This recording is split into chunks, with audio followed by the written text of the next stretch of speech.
Hey everyone, good to be back. Another update, this time for May. Today I want to follow up with a topic that I spoke about before on one of the previous downloads, and of course I'm posting about it on LinkedIn quite a bit as well.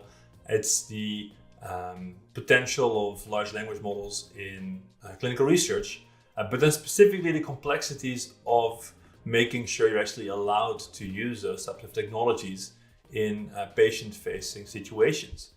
There's a lot of potential for this technology, specifically when it comes to accelerating the process of building a study or getting a study to production. Obviously, these tools are great in producing documentation that could go to the FDA or that's going to be used inside startups. So I think those applications are a little bit easier because they will always have human supervision.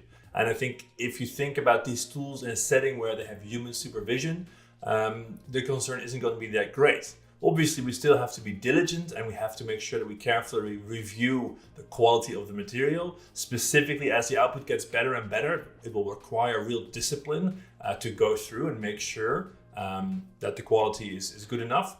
But that should be the case already, right? There should already be a QA process, if you will. I think the real challenge is going to be when it comes to exposing this technology to patients without supervision of a researcher or someone else. Usually this will also be subject to IRB approval. And from my experiments and from what I've seen so far, I think we're going to see two distinct groups. So one is generated content that can still be reviewed and approved. So that's easy, right? So we should basically be doing that today. I'm thinking ICF summaries, I'm thinking explainer videos, I'm thinking maybe almost a podcast generated to explain the study. As long as it's sort of static content, we can have it reviewed and have it approved and just implement it as supplemental material to the ICF. So a lot of potential there, and I think a lot of people are working on that already. I know we are.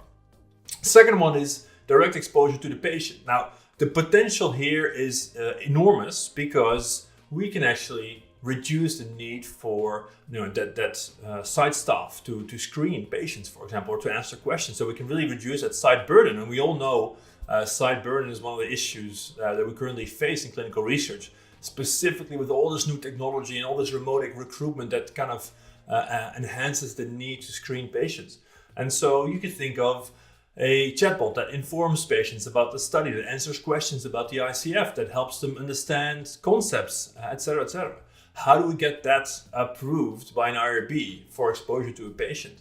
Well, there's no easy answer to it. Honestly, I don't really have an answer for you, and I would love to engage with you. We actually have a Ask Me Anything or a Q&A coming up together with Craig Lipset on LinkedIn, and I would love for you to join that to talk about this topic because, right now, these models are being considered black boxes, and rightly so. And even though, for example, OpenAI is trying to make them more understandable and make it easy to see why the model responds in a certain way, we're not quite there yet. And so how do we create a situation where these models create predictable responses that an IRB would feel comfortable with, making sure that these models don't go off the rails in front of a patient?